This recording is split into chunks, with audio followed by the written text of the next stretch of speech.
Okay, let's dive right into this. Imagine a massive company, right?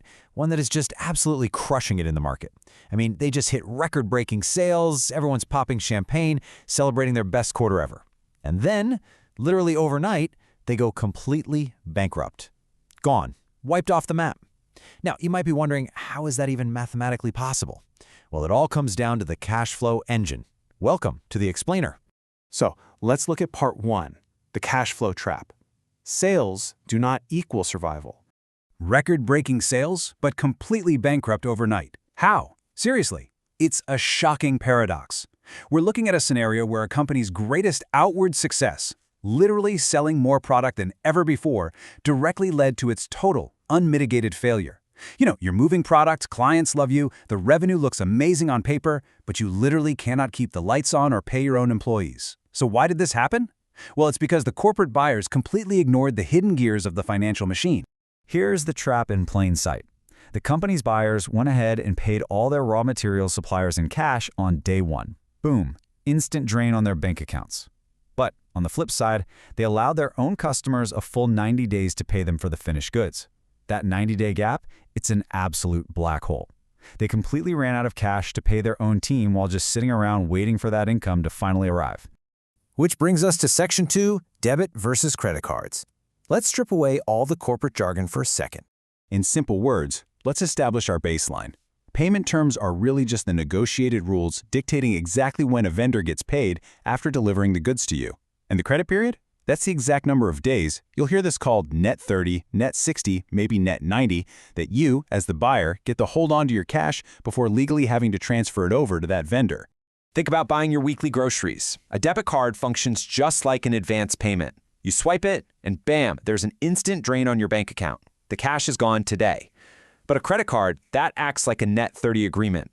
You get to take those groceries home immediately, but the bank actually gives you a 30-day grace period before you have to pay the bill. So you get to keep your cash safely in your bank account, serving as a nice little safety net for an entire extra month. Let's move to Section 3, the free 60-day loan. Let's see XYZ Limited in action. To make this concept really concrete, let's look at a real workplace example featuring Ria, who is a buyer over at XYZ Limited, and see how this actually plays out in the high-stakes corporate world. Here are the stakes we're talking about. 1 crore. Ria is purchasing 1 crore worth of raw materials for her company.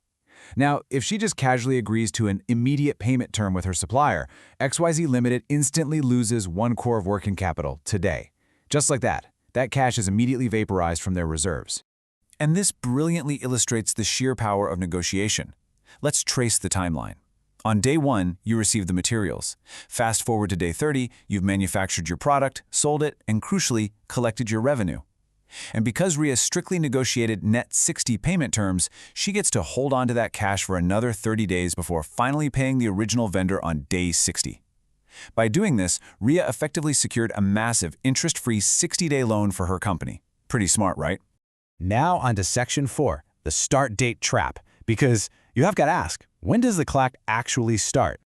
So the crucial point here is where beginners always get trapped. They negotiate a great net 60 term, but they mistakenly let the vendor decide when that 60-day countdown begins. If the clock starts on the invoice date, well, that naturally favors the vendor because the countdown starts the very second they print the bill.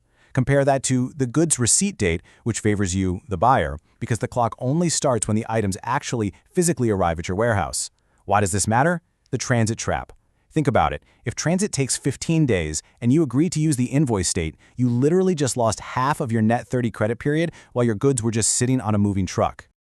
Let's transition to Section 5, the auditor's red flag. We're talking about early payment leakage. Let's see how this builds, because we're going to shift perspectives now and expose exactly what goes wrong behind the scenes in corporate accounting when auditors step into the room. The ultimate auditor's red flag is early payment leakage, and its main cause? Lazily configured accounting software. Here's the error. Your contract legally grants you a net 60 credit period, but your accounts payable team accidentally processes the invoice and pays the vendor on day 15. The cost of that little mistake? Your company just lost 45 days of interest-earning cash flow forever. The fix for this is absolute discipline. Auditors will strictly enforce automated payment runs in the software to ensure vendors are paid exactly on the due date. Never late for sure, but absolutely never a single day early. It all really boils down to this incredible quote. The price dictates how much you pay, but payment terms dictate if you survive. Mastering the cash flow engine isn't just some boring accounting trick for the back office. It is a literal matter of corporate life and death. If your cash goes out faster than it comes in, your company will fail. Full stop. And that's no matter how much you are actually selling. Which leaves us with this final question for you. You've negotiated hard. You've secured the very best price. But are your payment terms secretly draining your survival cash right now?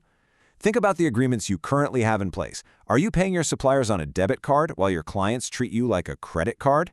It's definitely time to check your terms. Keep that question in mind because it perfectly sets up what we are diving into in our very next explainer. See you then.